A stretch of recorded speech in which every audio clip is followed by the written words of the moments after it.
I stayed anyway. I don't wanna look at anything else now that I saw you.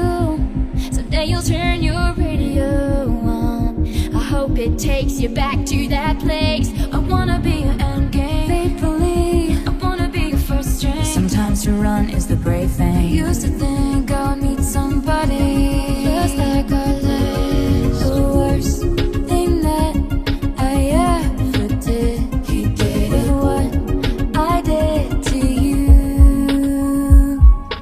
We put in the backseat, drunk on something stronger than the drinks in the bar. Now I just sit in the dark, all brighten up the sky.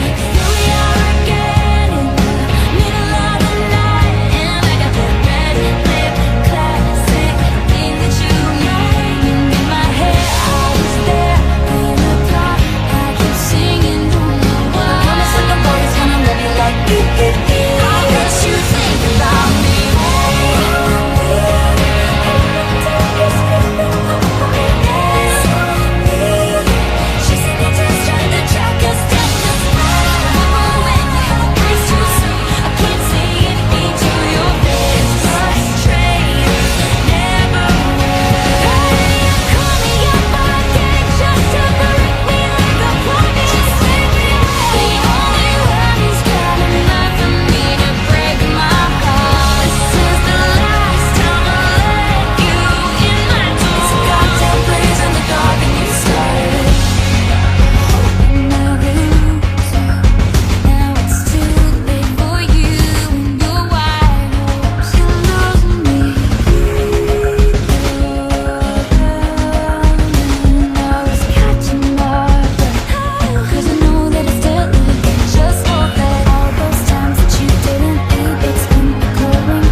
I'll tell you the truth, but never goodbye.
Hey everyone, hope everyone's having an amazing Wednesday. Let's get started. I'm going to kick it off to our CEO, John Cocott. He was a 10-year Navy veteran. Got a personal award from Jill Biden at the White House. Was Senate liaison from the Navy to the liaison from the Navy to the U.S. Senate, and got a commendation on the floor of Congress. Very lucky to have him. John, you want to kick it off and tell people about Civic a little bit? Yeah, yeah, absolutely. Thanks, Julian, and I feel very lucky to have you as my co-founder as well. So thanks everyone for being here. I see members of the Civic team, members of the Wharton AI Club. We have our advisor Jason Nichols, former director of AI at Walmart. So an esteemed crowd today, and I'm excited to introduce Chloé Bakalar, my future sister-in-law and also the chief ethicist at Meta. Before I turn it over to her, though, I just want to say a few things about Civic and what we're doing for those who might be new here or haven't received an update in a while. So we're creating. Yeah, thanks, Chloe. Um, we're creating a platform for Capitol Hill as our first customer and government in general, but we're handling their messy inbox problem as well as the inefficiencies that exist in casework. So that's a congressional office having to interface with a federal agency to complete something like a Social Security check disbursement or other cases that exist across the government. And we're using AI to do that.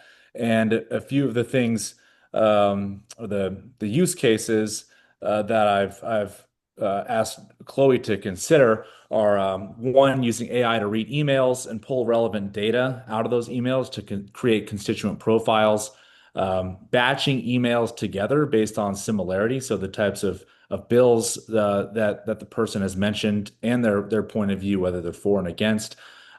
Using an office's data room, so a retrieval augmented generation system, to write responses or help draft content to a constituent, search the internet for information on relevant bills, gatekeep bad messages from going out, so protecting the reputation of the office. And then finally, using agentic AI to actually complete casework actions. So a whole host of things we're trying to do across the system here that have obviously a lot of ethical concerns. And with Chloe's background, I think it'll be great to hear from her today. And anything else that Chloe's going to present. So Chloe, I'll turn it over. I'll turn it over to you now. Thanks again for being here.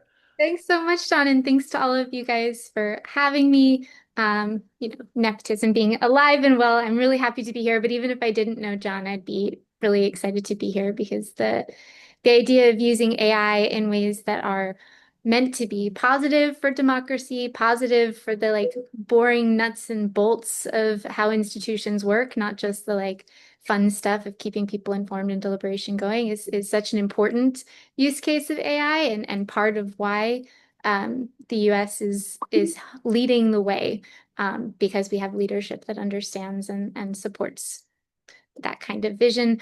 Anyway, I'll stop talking vaguely because I did actually prepare some remarks and some slides to go with them.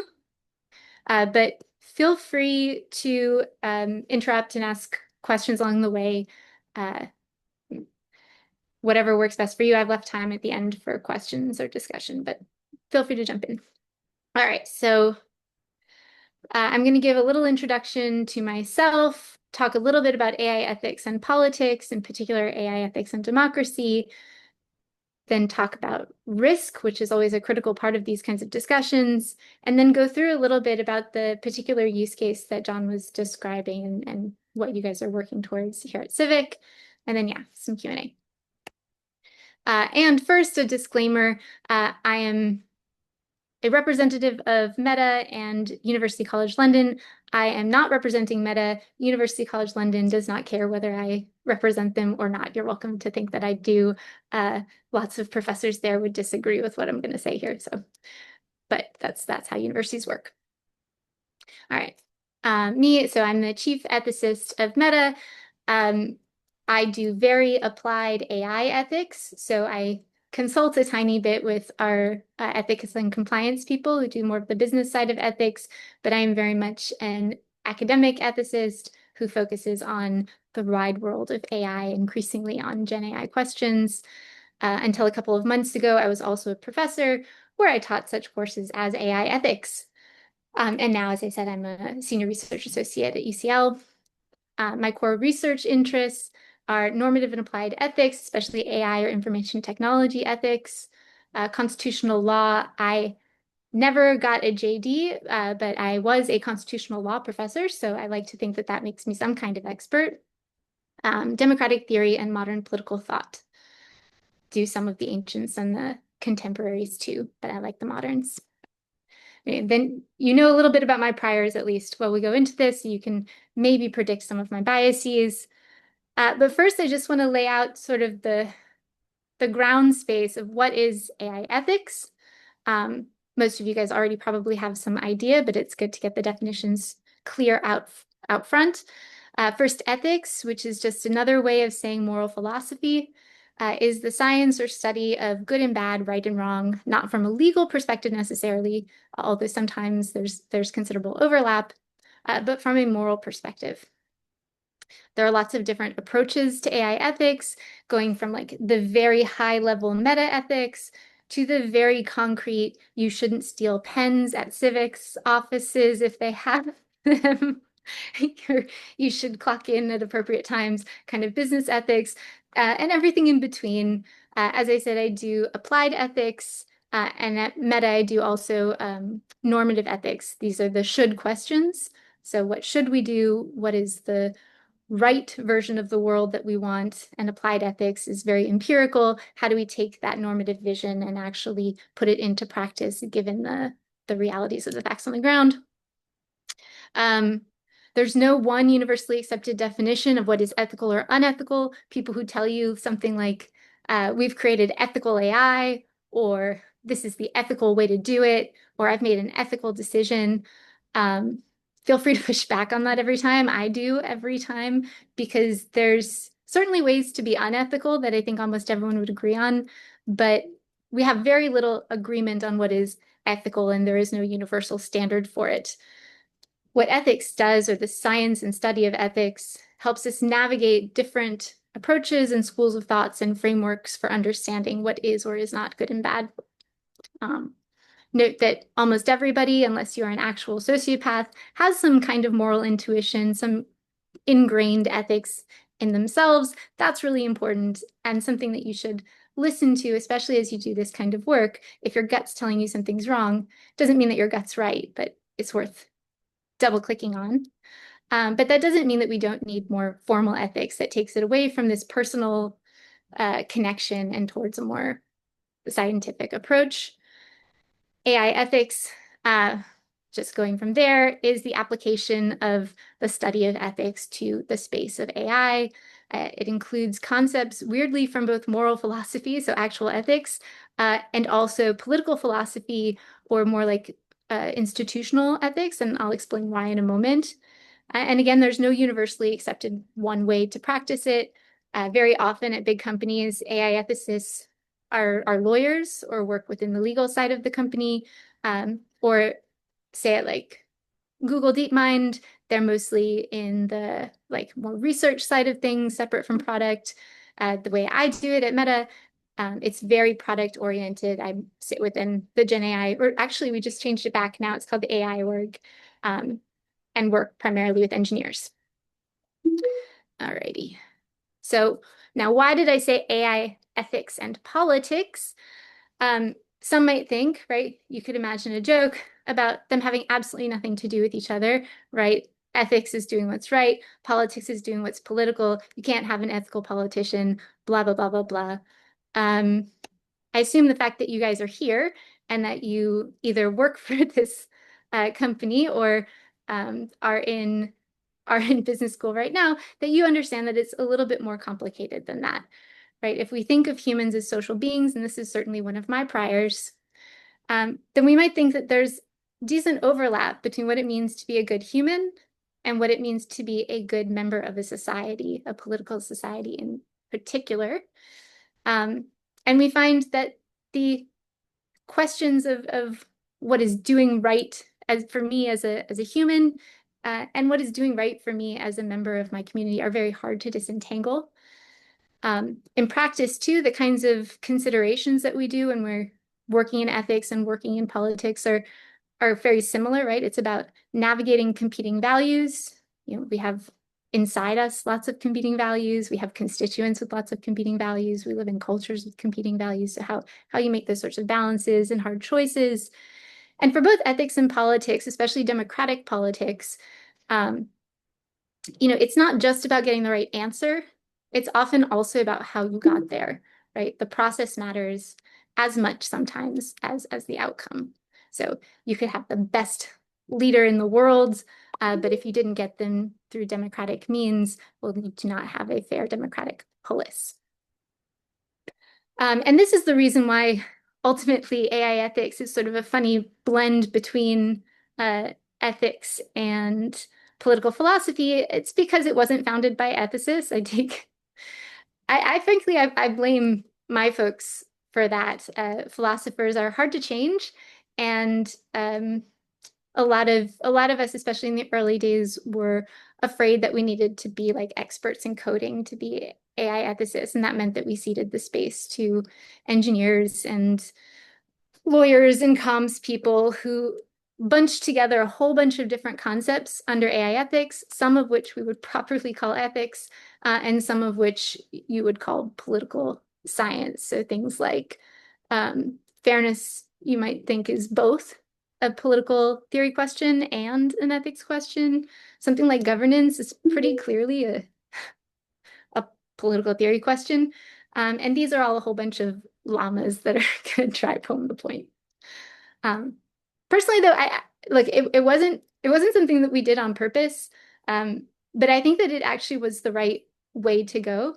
The kinds of questions that we need to ask and answer in AI ethics are both institutional and moral. And so while it would have been nice in some ways to have a cleaner distinction, I think it's good that we're forced to grapple with all of them. And one of the things we grapple with most often in this field is risk. I cannot emphasize this piece enough. In AI, there is no risk option, right? You're always surrounded by risk. Some people think that if I'm in a risky, if I'm presented with a risk, I can simply choose not to engage with that question or keep doing things, keep following the status quo, and that will avoid me having to take on risk. That's not true. Not making a decision is a decision. Not taking an action is an action. And you are responsible, both morally and in many cases legally too, for the consequences of those choices to not choose. And then, you know, opportunity costs are also pretty critical. There's risk associated with missing your chance to do something really good, especially at the scale that AI is growing. When you don't act, there's the risk that you could have made the world a better place by doing so. On the notion of risk, of course, there's also the challenge or opportunity that AI is generally dual purpose or multi-purpose. So when we want to do good, that means we're also inherently also enabling some amount of bad or harm. And there are just still so many unknown unknowns. This new renaissance of AI over the past 2 years has been light speed.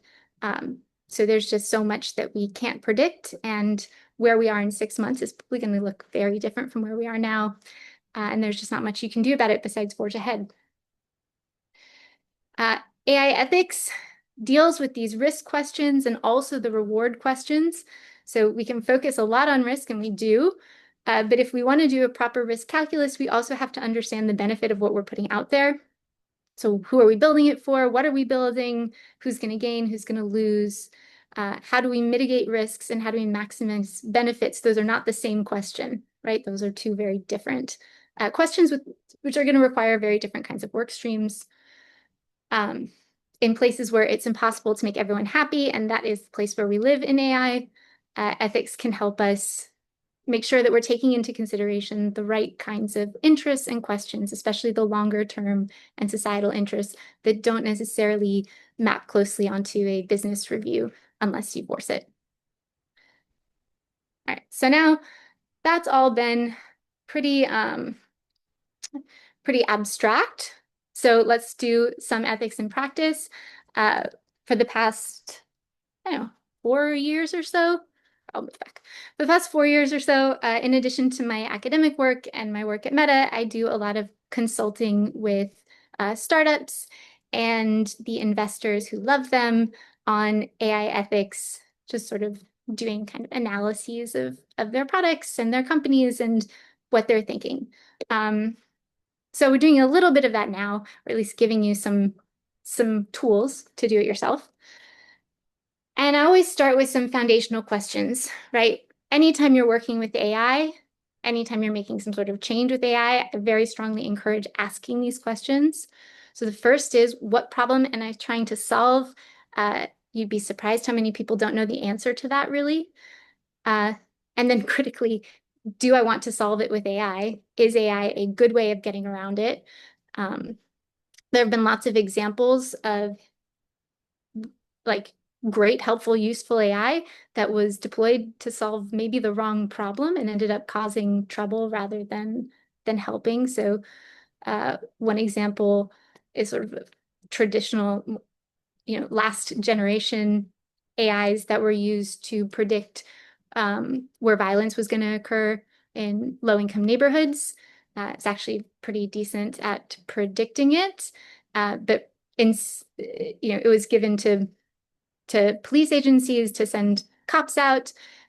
Whereas the same technology could have been asking a different question, right? It could have been saying, where should we send resources to try and avoid crimes from happening in the first place? So it's like a sort of archetypical example of why you want to make sure you're asking the right question and using the AI in the right way. The next question is, which values are at play and which ones do I want to be at play?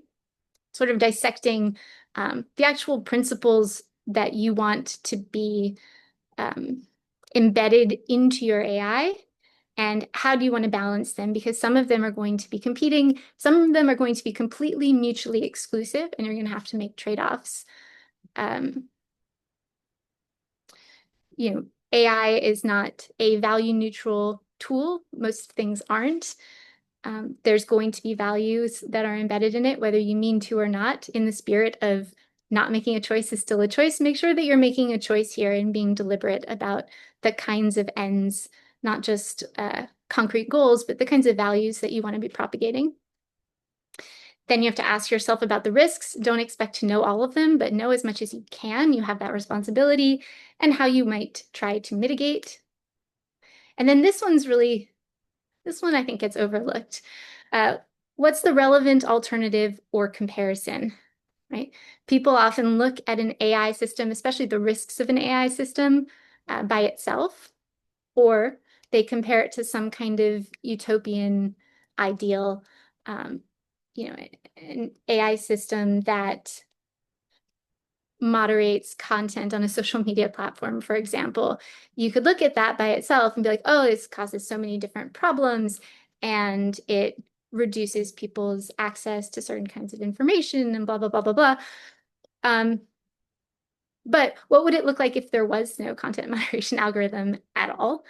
Is that actually a better world? If it is, then we should consider it. If it's not, then we need to shift the conversation. Right. So again, still fairly abstract, but I'm going to go through, from what I know of Revere, a little mini assessment, which is just a starting point. I haven't been through your books, so I don't know all of it, but just a way to get the conversation going and hope to get you thinking. Yeah, John. Chloe, before we jump into the application for democracy and civic, I'm curious. You briefly mentioned at the beginning sort of the classical ethics and maybe philosophy, and you and I talked recently about Mills, and when I think about applying classical philosophy to AI ethics, is there, you know, Is there one you gravitate towards? Do you like should a model be more Kantian or Mills? What do you think? I think that's a great question. Well, normally I wouldn't talk about what I think, but here we are in this closed space. Um, the two, for those of you less familiar, there are multiple ways, multiple frameworks for thinking about ethics, but the two really big ones are consequentialism on the one hand and deontology on the other hand. Kant is very often associated with deontology. So this idea roughly that like both intentions aren't that and intentions are in fact quite important, and that there are some things that are simply good and simply bad, to put it very simply. So murder is bad. The Kantian example, the famous example, is like if murder is bad, or no, if lying is bad, sorry, and a murderer comes to my door and asks, "Hey, is John inside? I'm going to kill him," and John happens to be inside, I still have to say, yes, John is inside because lying is bad, even though I understand what's going to happen as a consequence of me saying that. So that's an extreme version of deontology. Consequentialism is sort of exactly what it sounds like. It means that the rightness or wrongness of an act isn't intrinsic, but we determine the rightness or wrongness of something based on the consequences it produces. There are a lot of different schools of consequentialism, but the most popular one is utilitarianism, which tries to essentially do a cost-benefit analysis, measuring utils or risk and reward, cost and benefit, and determining sort of what is the best good of all. Although there are some consequentialists that only look for the best good of me. Mill's version of utilitarianism does the good of all, and also distinguishes between certain pleasures as being more or less having more or less utils than others. So that's sort of the background. AI tends to fall much more in the utilitarian and consequentialist bucket for a few reasons. One being that it's easily mathematized, right? You can add up the pleasures and the pains, the goods and the bads, and you can make a decision like that. And that's something that a model can understand fairly easily. Even the last generation of AI models, the newer generation does deontology pretty well too. Also, computer scientists and engineers, to the extent that they studied ethics, tend to have studied utilitarianism. So it's not surprising that that comes out more. But I think that in practice, what we actually see is a combination of both, right? They're treated as diametrically opposed. But we make decisions both around what our guardrails are and also how to operate within those guardrails. And I think that that's probably right. And the guardrails are usually more deontological, right? There are some things that we simply don't want the models or systems or AI-powered products to be able to do. We might determine that through legal means, we might determine that through moral means, but it tends to be more like, this is just simply bad, we're not going to do it. And then within the space of what's allowable, I think it does make sense to try and maximize the good for everyone and minimize the risk, with some caveats, especially around underprotected or traditionally marginalized groups. Yeah. What do you think? Well, I mean, I think that a combination of the two. I mean, generally, a combination of the two is how I try to live my life. And I think, you know, providing a framework that combines, I guess, a combination of absolutes plus the maximum benefit for society probably makes the most sense. Yeah. And there's a lot of responsibility with being the ones who determine what are these absolutes and how are we doing the math, right? And that's something that we take seriously at Meta, and it's something I think that everyone needs to be taking seriously when they're building out their own AI systems, that there's an agenda setting power there that's deeply meaningful. Are those chats? I see Maximus. I've supported constituent cakes work before, seen how personal those needs can be. How would an AI system avoid oversimplifying or automating away the human touch? This is great. This takes me to some of the questions I was going to ask. Hold on. All right, so if you don't mind, I'm going to go through a little bit of this just very quickly. So my hypothesis of the problem that you're trying to solve is kind of increasing efficiency in order to make it so that that public servants can better serve their constituents, and that AI is particularly good at doing that, those sorts of tasks. But there are other values, which Maximus is bringing up here. Some possible options besides just efficiency of values that might be relevant here are things like individualism, human dignity, trust, right? One stakeholder's positive value can always be another stakeholder's negative value. So, for example, while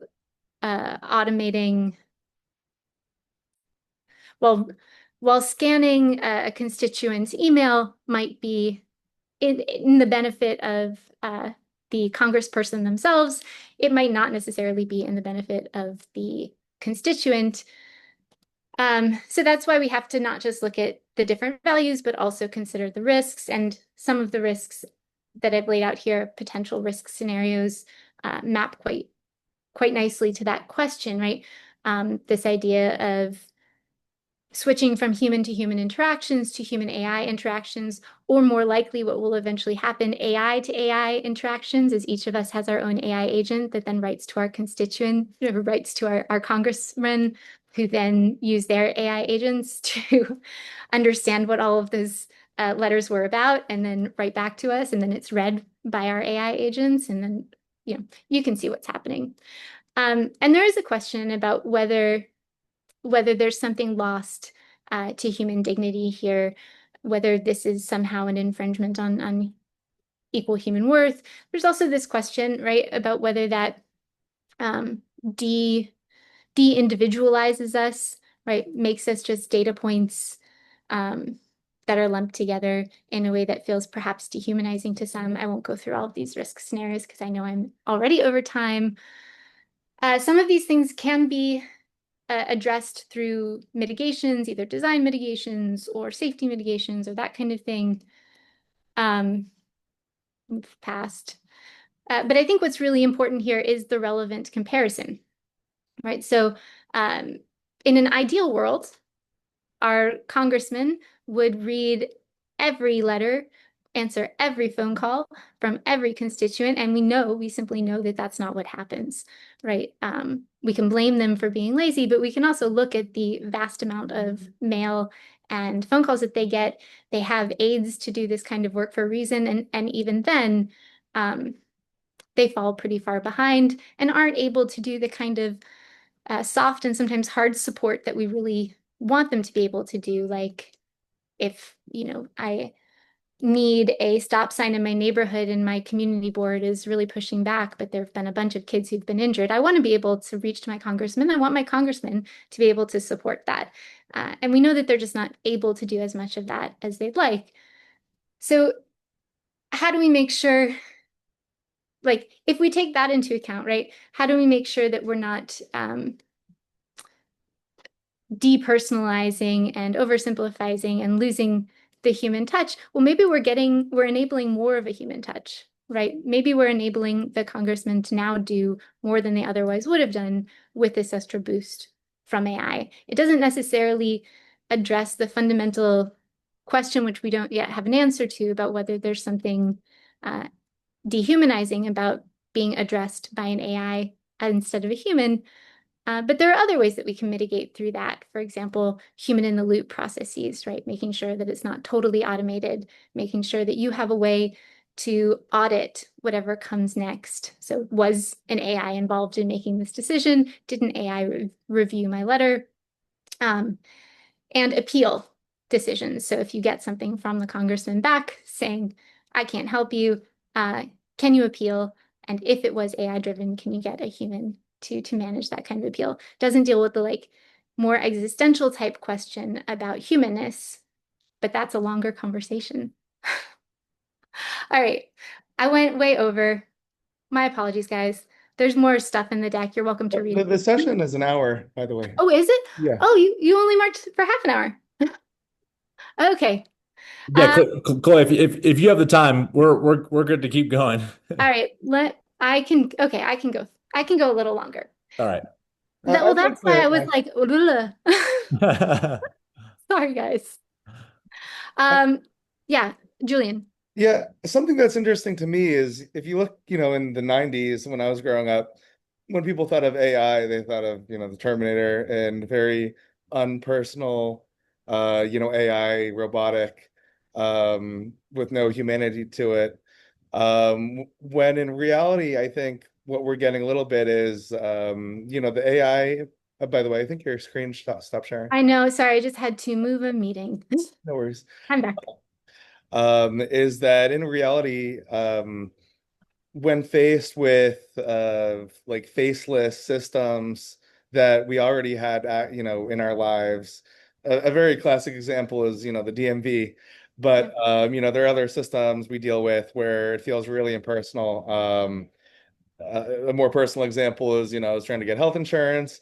You get on this loop where they put you in touch with one person, they send you over to another person, send you back to the same person, literally an endless cycle. Whereas interestingly, I think AI is able to provide almost empathy to these processes. Um, and I think for me at least, I think part of the concern of having AI, not humans in the loop, is one that the AI system, we don't have full confidence that it's able to do what we want it to do, the same way as, if you get on a phone system for a restaurant or something, and they're not handling things properly, you ask, can I get a human to handle this properly? And then the other issue is that you want a human, a mind behind it that you can rationalize, and reason with. Did you have any thoughts on my comments? So many thoughts. Really, really clever analysis. And so have you ever read Max Weber? It's a contemporary philosopher. He has done excellent work on the bureaucracy and sort of the Kafkaesque worlds that the bureaucracy creates, where nobody's really in charge, but power is dispersed in these horrifying ways, and the bureaucracy just grows and grows and grows. You should also read Kafka if you haven't. The Trial being like the best version of that, in my opinion. There have been some really, and Habermas did some of this too. There have been some really great applications of those theories of bureaucracy and this like struggle of modernity to the AI space, and the comparisons that are being made, at least in public discourse, between the bureaucracy is this thing that seems to live and breathe but feels incredibly oppressive, and you get lost in, and you feel like you lose some human agency, and it is quite dehumanizing in many ways to have to deal with something like the DMV. It's dehumanizing in some ways to have to be part of it, and making comparisons. I can recommend some really great papers between those two, the application of that political thought to the AI space. And then I think you're right, though, that this new generation of generative AI takes us a little bit out of that, or at least it seems like it does. And I think that's the question we really need to be asking. I'm pretty adamant, like we need to be very vigilant with our language. You didn't say this, but what you could have said is something like, the AI now has empathy. It does not have empathy. It does a very good job now of presenting something that reads to humans as empathy, but it doesn't actually have that. But in some respects, it doesn't matter as long as we understand that it doesn't have that.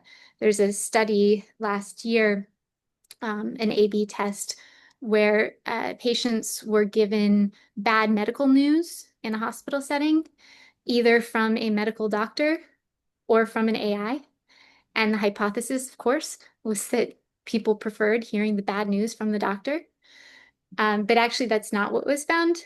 People generally actually preferred hearing it from the AI. And the reason they cited was that the AI had better empathy. And if you think about it, it makes a little bit of sense, right? The people who become doctors and the practice of medicine being what it is may not always have the best bedside manner, but the AI never gets tired of seeming empathetic. Um, it knows that it's supposed to do that. It understands the job that's being asked of it. It doesn't get distracted or have its own feelings that might take away from that. And I don't know. I think that little mini study, there's lots of problems with this study, so don't want to take it too much for gospel at this point. But I think that opens up a lot of doors for how we should be thinking about the work that these kinds of machines can do for us. Yeah. It'd be interesting, by the way, Chloe, if within that study, I haven't looked at it, I have no idea about it, but if they looked at like controlled for, or at least was able to get an assessment of the doctor-patient relationship and that nature of that relationship, and then re-ranking, that in the context of that relationship. I'd have to double check. There were surgeons giving the advice. So I think, or at least my assumption, which I'd have to check again on the study's particulars, is that people don't usually have multiple interactions with surgeons. So it was sort of a good comparison, but worth checking into again. Yeah, great question. I see a question from George. Both the ontology and consequentialism. So the AI we have today is probabilistic, yes. The risks that the output is different from what's expected and thus damages something is much higher than what harms we can expect from a regular product. So we know it up front, and we can see the consequences on a daily basis. So is it still justified for me as an AI engineer to implement a most advanced model that is vulnerable in this way? Vulnerable meaning that the risk. Oh, sorry. Yes, I was referring to risks of prompt injection, which are much higher than say I'm eating something that I'm getting intoxicated. Yeah.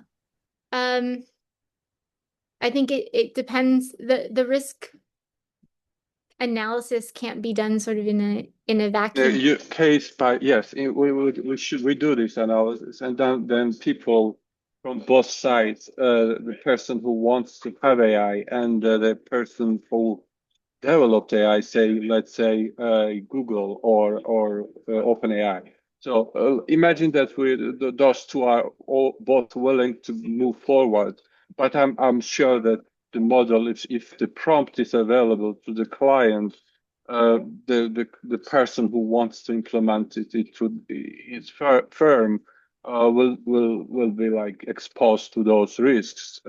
For instance, retrieving a sensitive information of your client. It can be health, but it can also be finance.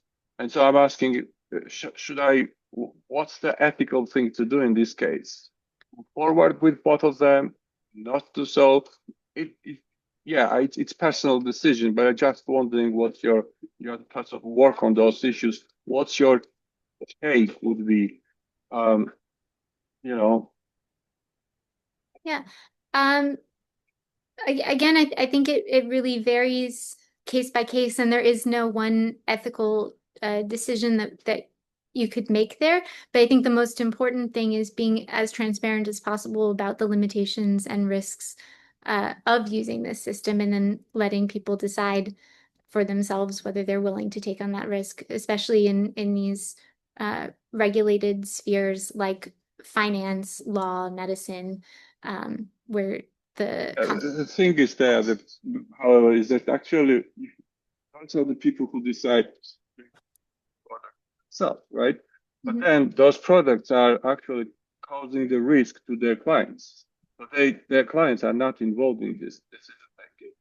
They actually refused one of those products based on this ground, because then these clients who are investors, they may come back to those companies who implemented the AI, I would be exonerated from any legal responsibility, but morally, I'm still feeling not well implementing those products. And so I don't really see any push in society of advertising those risks because they're there. Those risks are very present, very relevant, and one day you can lose everything you have because of those risks. And so this was my personal decision. I'm not advertising it. I'm just saying that so probably should be more transparency. I agree, and also I think more push towards ethical behavior in developers who implement those products. Um, and again, so risks are easily propagated to clients. And as soon as these risks are relevant to those clients, they have been informed as well, I think. Yeah, no, I think that's all right. And then That's not being done in practice. I was just saying that, yeah. yeah, just adding, so I said, and I believe, we need to be very transparent about when AI is being used. To the extent that we understand the risks, we need to convey them clearly. To the extent that we understand the limitations, we really do need to convey those quite clearly to users, meaning both developers and end users. But that's never going to be totally enough. We know from literature on terms of service agreements and other kinds of consent. We've seen the aftermath of GDPR, that people consent quite freely often, and they get used to clicking, I agree, I agree, I agree, and don't necessarily take into account the kinds of information that's being presented to them. And, sometimes the organizations that are presenting that information are doing it in a way that discourages them from thinking too hard about it. So it's never quite enough, but it does need to be a part of the equation. Just have a little rift on that, which is, based on your experience, I'm thinking about, capitalism and I'm thinking about the pursuit of profit. Then I'm thinking about ethics, and AI. So practically speaking, at companies where, they're publicly traded and there's quarterly earnings and a drive for profits and making or beating earnings versus, the ethics. How is that actually balanced within the context of, I guess, corporate America and tech companies? Yeah, that's a great question, and I love the way that you framed it up because you get idealists sometimes who get frustrated in AI ethics that companies aren't just doing the right thing, whatever the right thing means. One of the things that I like about practicing ethics in this space is actually the many different constraints, which makes it sort of an interesting puzzle. Right? Perhaps in an ideal world, AI companies wouldn't be operating under the sort of capitalist structure and incentive system that encourages us to move incredibly fast. And there's an enormous first mover advantage. And the risk of not getting there or getting there too slow outweighs the risks of doing some amount of harm along the way. Like, ideally, that's an easier world for ethics to operate in, but it's actually sort of more interesting to work within our pre-existing conditions, meaning our geopolitical and our economic systems. How it works at different organizations, like there's a lot of difference. There are only two other big companies that have a role like mine. That's Apple and now I'm blanking. There's two others that have an ethicist that works with product as part of sort of the engineering functions. Generally, as I said before, they're either sort of in research or they're over on the law and compliance side. One thing that I sort of like about our model is that we don't get any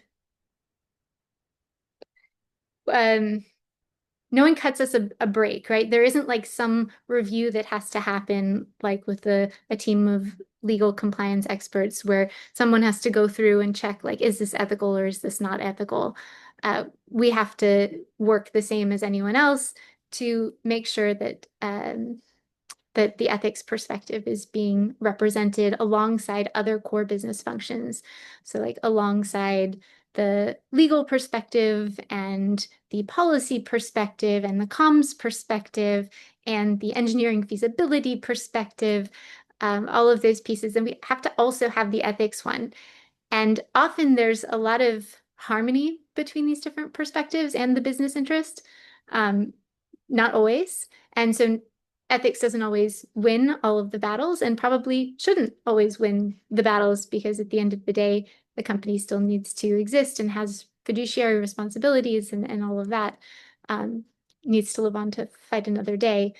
What's important to me is to make sure that the ethics perspective is properly represented as one of the main inputs into decision making, and that it's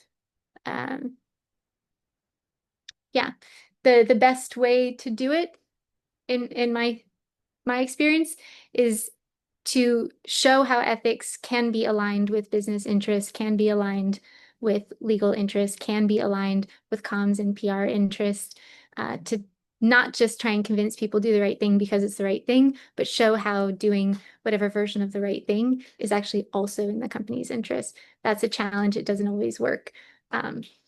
But I think it's far more effective and sustainable.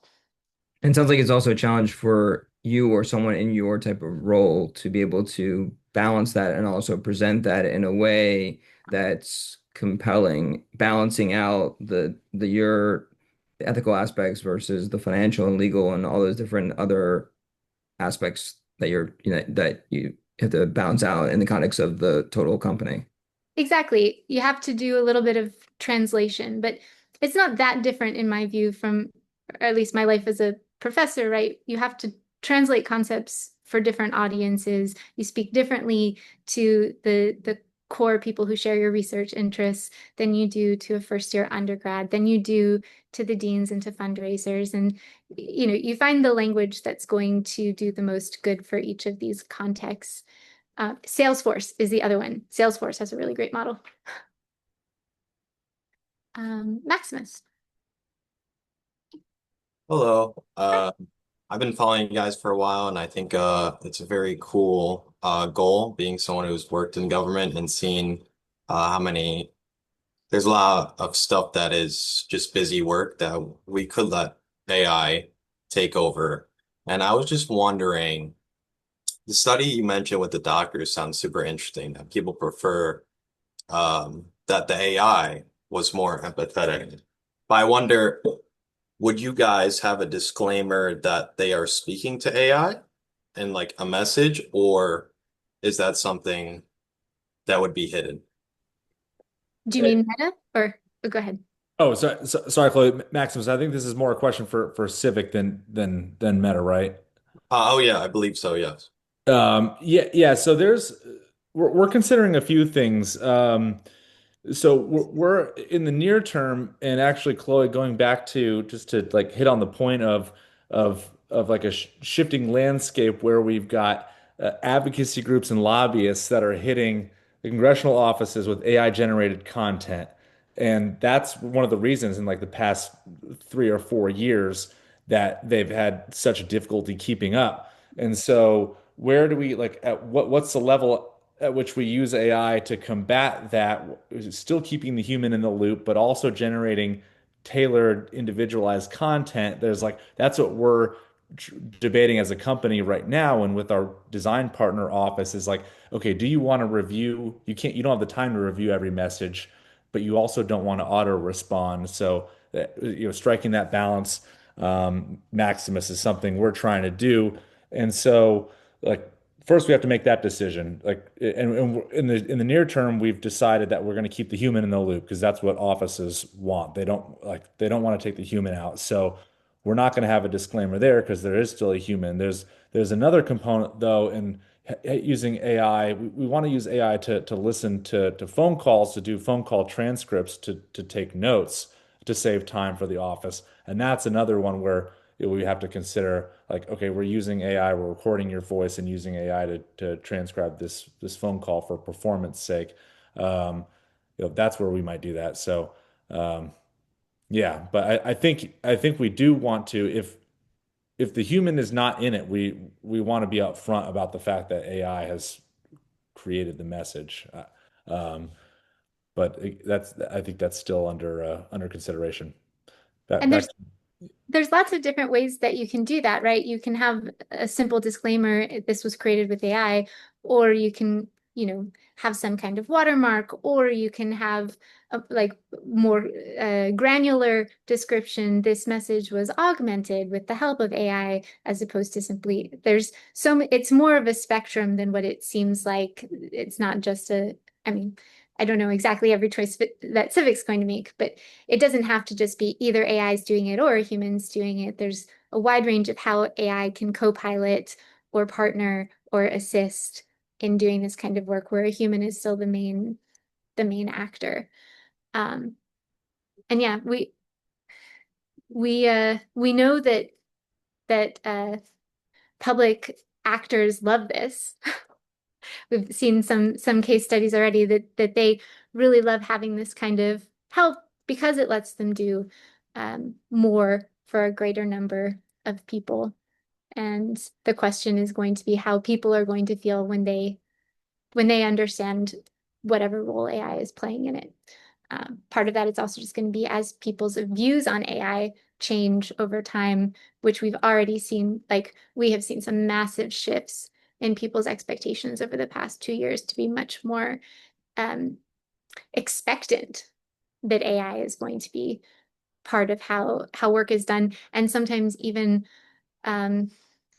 not quite hostile, but skeptical of why an agency or why a company wouldn't be using AI. Like, what's going on here? Why can you not afford to be using AI? Why are you using people still? Which is sort of an interesting newer shift in the kind of like external research we're doing. I see a question from Jason. Do you believe that LLMs communicating in lieu of or behalf of humans undermines what Roderick calls the fragile dignity of humanity, specifically the need Habermas identified for humans to communicate with each other? I love this question. Is there a framework beyond the civic use case that you use to assess that? I think this is one of the things that worries me most, not just the communicative aspect, but all the things that go into communication.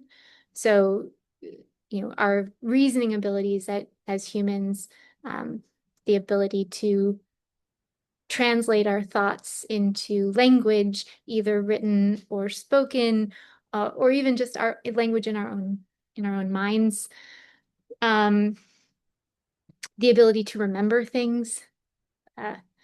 Actually, that's a particularly fun one for me, because these are all concerns that have come up in the past, in philosophy especially, that when we introduce new technologies, we risk losing these like fundamental capabilities of humanness, our ability to think, our ability to speak, our ability to connect. And thus far, we haven't lost any of that.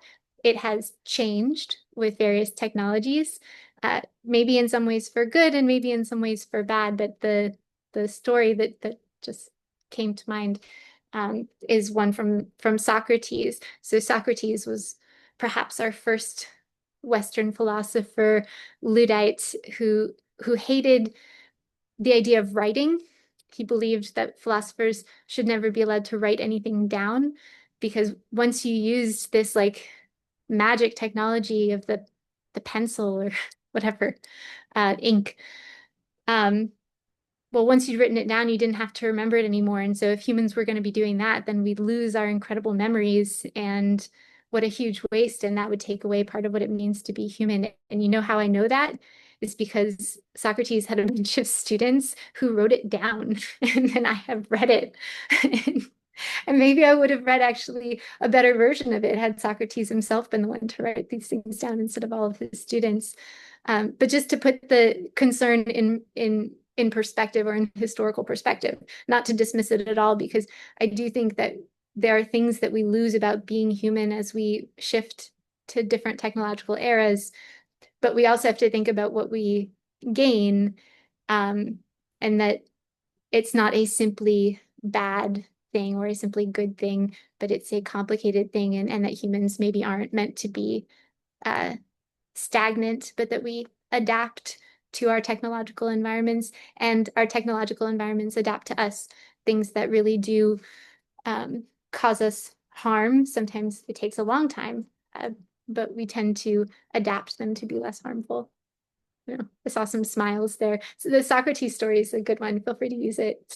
It's also a true one, which makes it that much better. Is there like a little bit of the muscle that we lose from like our ability to remember? I'm not Yeah. basically saying that we shouldn't use the pen or paper or any technology, but I do see the point of basically like if you think about this like a muscle, then Yeah. our ability to, keep that muscle strong and for the memory, for example, might have decreased over time because of our use of other technologies. He wasn't wrong. It's true. We do have worse memories when we're able to rely on crutches like writing things down or setting reminders. The question is whether the benefit, or at least for me, the question is whether the benefit of that outweighs what we've lost, and whether what we've lost is something that was so intrinsic to being human that we can no longer consider ourselves human. And I think that that's a really hard argument to make. There's another great example of this actually in one of my favorite AI books called Army of None, which is about automated weapons. And uh, it talks about the GPS, right? So I think we can all basically agree that GPS is a good thing that has made life generally better for humans. It has made it easier for all of us to navigate, has improved some safety. But we lost stuff with GPS. For example, the art of navigation, which was, considered not just a science or the study of the stars, but also an art form for a very long time, and things people studied and were quite proud of. Um, what I like about that is I think most of us would take that trade-off. Although, John, you can correct me here. Uh, I believe what that book said is that the Navy does now still teach navigation by the stars, because maybe I don't need to know how to navigate by the stars, but maybe it's really important that there are some people who still do know. So should there be, um, a brownout or an attack on our infrastructure, that there are people who are aware of, who aren't reliant on the GPS, and you know, how we prioritize what we lose, I think is interesting, and is a discussion that we ought to be having as we introduce these new technologies on. It shouldn't just simply be, though, that because humans are giving something up, that it's wrong. We need to think about what we're trading off. See a bunch of questions, but we don't have a ton of more time. All right. Rahul, yes, I did say that AI does not have empathy. This is a longer discussion for social psych, but essentially, like at least in philosophy, we define empathy as the ability to ideate and put yourself in someone else's position. AI doesn't have that kind of rich inner life at this point. It doesn't have feelings, and it doesn't have its own imagination. It's still just a prediction machine, except this new generation of AI, instead of predicting, say, the probability that someone's going to skip bail, it predicts whatever is going to be the next token in a sequence. It's hard to say that that's empathy, but happy to have like a longer discussion on it. Is there a point at which AI and human ethics fully converge? Maybe. I think there are some topics on which they fully converge, like autonomy. Should the AIs develop empathy and rich inner lives, there will be a whole school of AI ethics that follows that and what we owe to them and how we ought to treat them. And perhaps that eventually merges with AI ethics. I tend to belong to the school of thought that that's not going to happen anytime soon, and that there are several lateral leaps that would need to be made, and we don't even know what they are before we get there. But that's always a fun conversation. So maybe for next time. All right. I think I got them. Yeah. Any last parting thoughts? I'm sorry I like rushed through the first 30 minutes. I thought I only had 30. Chloe, yeah, thank you. I mean, I second the sentiments here in the chat that this is was a fantastic session. Hey, Um, Love to have you back sometime. yeah, yeah, definitely. Let me know. yeah, completely unique and from our usual sessions. So thank you so much. Julian, do you have any closing Yeah, words? Civic is always hiring interns. If anyone knows anyone who's interested, we'd love to hear. Does anyone else have any requests they'd like to make to the internet? Well, yeah, thank you so much, Chloe. Thank you. I think Maximus put his hand up. Oh, please go ahead, Maximus. I actually would love to be interested in interning for Civic unpaid. I find it really cool, and t today really reaffirmed that love for the company. I did apply for the research position with Morgan Blackwood, but at the time I was taking summer class. So if anything's open, I'm always following regardless of anything. Here and would love to keep up with you guys. Amazing. Would you mind messaging me on LinkedIn? I'll message you right now. Yeah, thank you so much. Great. I hope to see Awesome. you guys again soon. John, see you even sooner. Thanks, Chloe. Really Thanks, appreciate guys.